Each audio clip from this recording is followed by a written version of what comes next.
Halo teman-teman jiwa yang sedang mencari. Selamat datang kembali di Semesta Narasi Mengukir Takdir. Jika kalian pernah merasa bahwa hidup adalah tentang memilih, maka kali ini kita akan menyelami lebih dalam. Bagaimana pilihan itu bukan hanya milik kita, tapi juga milik langit. Disinilah cerita Arya berlanjut. Bukan sekadar seorang pemuda yang menatap ke depan, tapi jiwa yang kini menoleh ke dalam. Ketika cahaya telah disentuh, dan benang-benang takdir mulai bersinar di genggaman, pertanyaannya bukan lagi apa yang akan kulakukan, tapi apa yang akan kuwariskan ke langit. Silakan duduk tenang, biarkan suara semesta membimbingmu. Dan sebelum kita mulai, jangan lupa like jika kamu tersentuh, komen jika ada bagian yang menggetarkan hatimu, subscribe agar tidak tertinggal bab berikutnya, dan share kisah ini ke temanmu yang sedang mencari cahaya dalam hidup. Karena mungkin melalui cerita ini, kita sedang menyalakan lentera untuk orang lain. Kau tidak datang untuk mengukir takdir demi dirimu sendiri. Kau datang untuk menyambung takdir yang sempat terputus. Takdir kita, takdir keluarga ini. Perlahan, dunia mulai memudar kembali. Batu menhir itu berubah dingin dan biasa. Suara angin kembali terdengar. Dan kakek itu telah tiada. Tapi Arya tahu, ia tidak pernah sendiri. Dengan mata yang berkaca-kaca, ia menatap langit senja yang menggantung di atasnya. Untuk pertama kalinya dalam hidup, ia tahu arah meski jalan di depan belum tampak.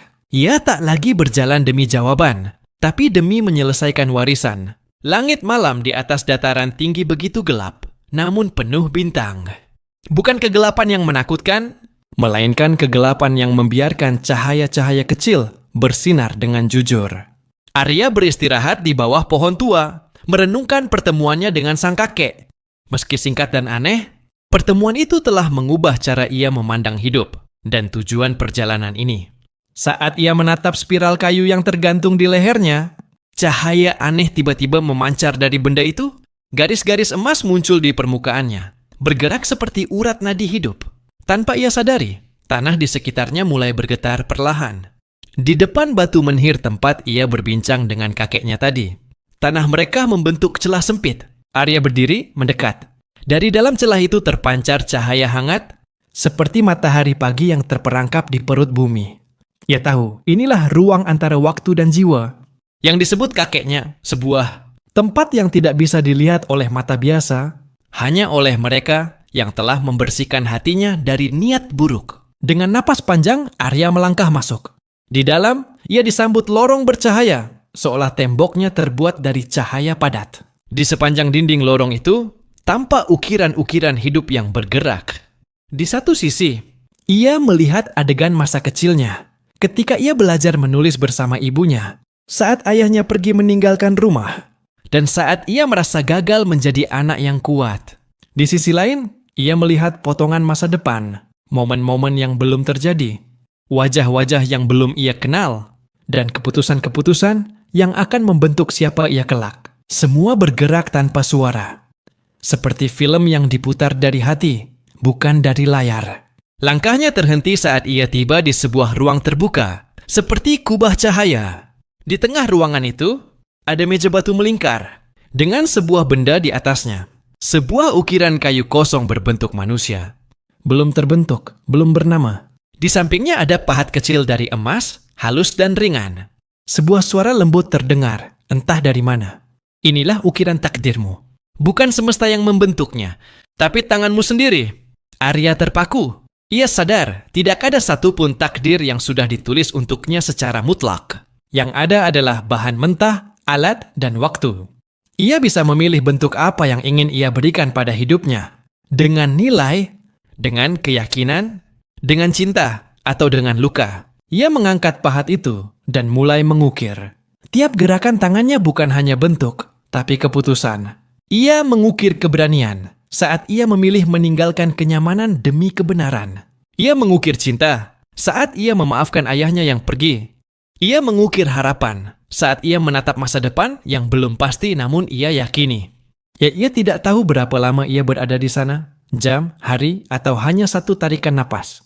Tapi saat ia selesai, cahaya di sekelilingnya mulai redup perlahan, dan suara itu kembali terdengar.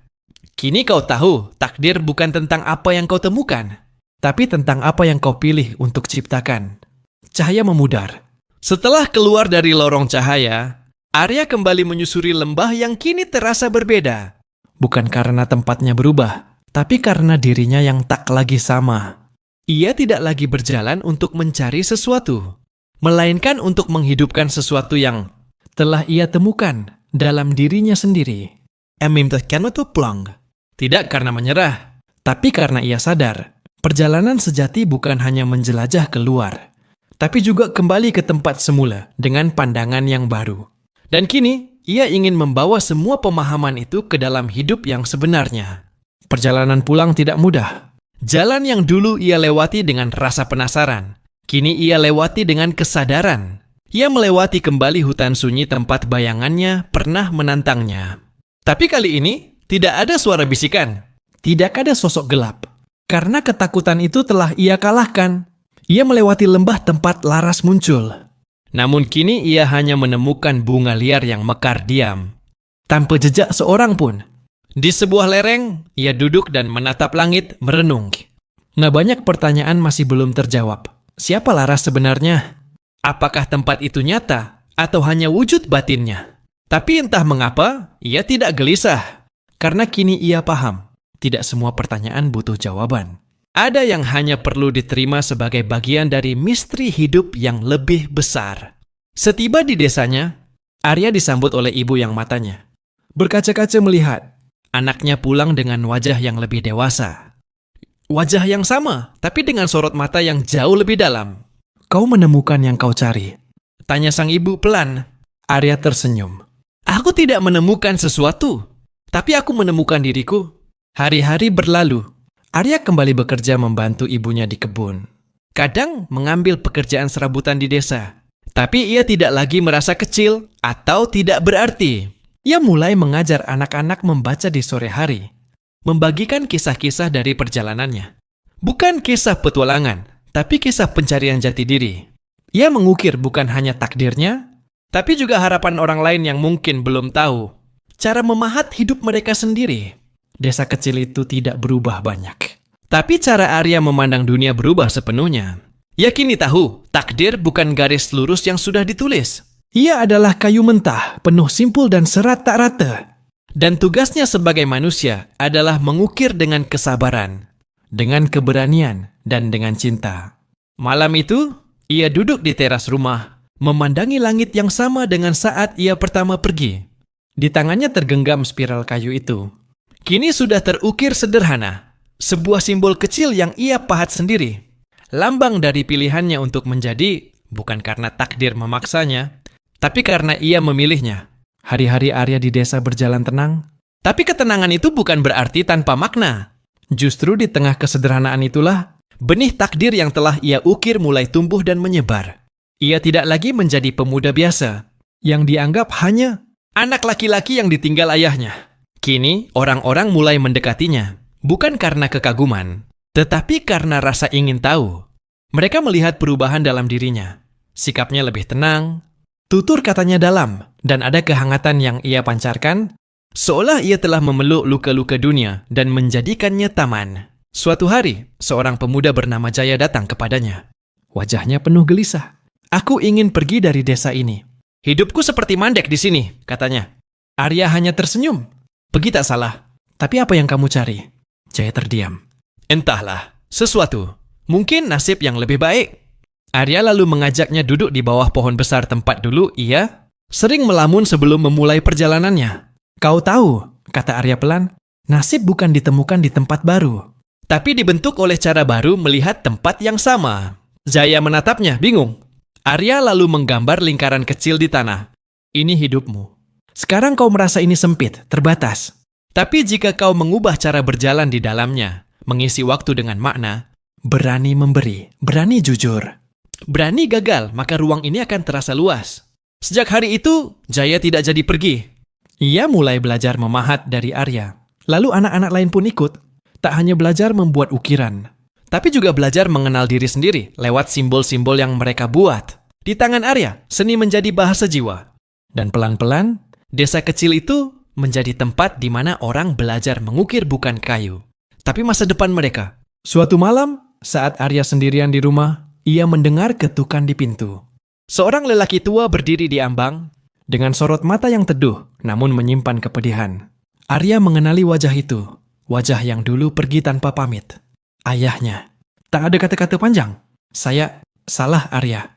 Saya terlalu lama lari dari hidup. Katanya dengan suara nyaris bergetar. Arya tidak menjawab. Ia hanya mendekat, memeluk lelaki itu perlahan. Takdir yang ia ukir kini mengukir kembali hidup orang lain. Kini, benang-benang yang dulu tercerai mulai terjalin. Yang dulu kabur menjadi jelas. Arya mengerti, takdir tidak pernah hanya tentang satu orang. Ia menular, seperti nyala api kecil yang membakar dingin. Seperti harapan yang menyebar dalam gelap. Dan malam itu, di bawah bintang yang sama, Arya sadar. Ia tidak hanya pulang. Ia telah mengubah rumah. Tahun-tahun berlalu sejak Arya kembali ke desanya. Dari seorang pemuda yang pergi mencari takdir, ia kini dikenal sebagai seseorang yang membantu orang lain menemukan milik mereka sendiri. Rumahnya berubah menjadi tempat berkumpul, bukan hanya untuk belajar memahat, tetapi untuk berbagi cerita, luka, dan harapan. Ia tak pernah menganggap dirinya guru. Ia hanya menyediakan ruang yang dulu ia cari di luar. Namun ternyata bisa diciptakan dari dalam. Pada suatu senja, ketika langit membakar ufuk barat dengan warna oranye dan emas, Arya berdiri di tengah bukit kecil dekat desa, tempat ia biasa menyendiri. Di tangannya, spiral kayu yang dulu ia dapat dari laras. Kini tergantung di lehernya bersama ukiran-ukiran kecil yang dibuat anak-anak desa. Hari itu, ia merasa ada yang memanggil dari dalam jiwanya. Bukan suara, bukan bisikan, tapi kerinduan. Kerinduan akan tempat yang belum sepenuhnya ia mengerti. Namun selalu ia rindukan bukit para penenun. Ia menutup mata, dan dalam sekejap, ia seperti dibawa ke ruang antara kenyataan dan kemungkinan. Tempat yang dulu ia masuki lewat cahaya kini terbuka kembali. Namun tidak dalam bentuk lorong, melainkan bentangan langit luas. Di sana, ia melihat benang-benang cahaya melintang, disulam, diikat simpul, dan disambung oleh sosok-sosok cahaya tanpa wajah, para penenun takdir. Salah satu dari mereka mendekat, dan suara tanpa suara berbicara dalam batinnya. Takdir sejati bukan diukir dengan tangan, tetapi dengan pilihan. Dan kau, Arya, telah menenunnya bukan hanya untuk dirimu, tapi bagi banyak jiwa. Benang cahaya muncul dari dada Arya. Benang-benang yang tersambung ke ibu, ke Jaya, ke anak-anak desa, bahkan ke ayahnya. Semua benang itu bersinar, saling menyilang, membentuk pola besar yang indah dan hidup. Ia melihat bahwa setiap kebaikan kecil, setiap keberanian untuk jujur, setiap pelukan yang tulus, semuanya menyulam sesuatu yang jauh lebih besar dari dirinya. Kini kau adalah penenun. Ketika ia membuka mata kembali, senja telah berubah menjadi malam. Angin lembut berhembus, dan di langit, bintang-bintang bersinar seperti benang emas di atas kanvas gelap. Ia tersenyum, bukan karena semua pertanyaan telah terjawab, tapi karena ia tahu, jawabannya bukan lagi penting. Yang penting adalah menjadi bagian dari jawaban bagi dunia.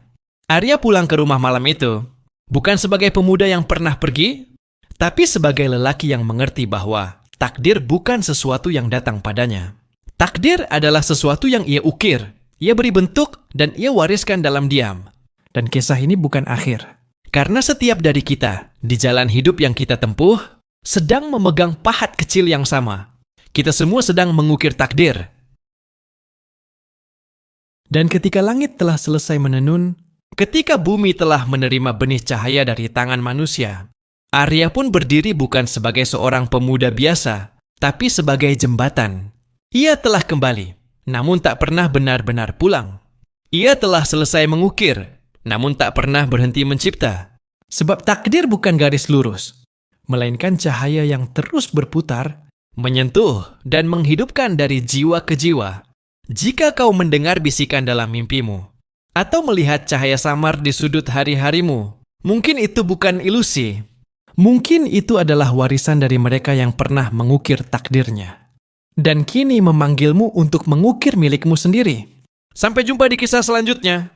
Jangan lupa like, komen, subscribe, dan share kepada siapapun yang mungkin butuh pengingat bahwa setiap jiwa layak bersinar karena semesta sedang menunggu kisahmu untuk dituliskan.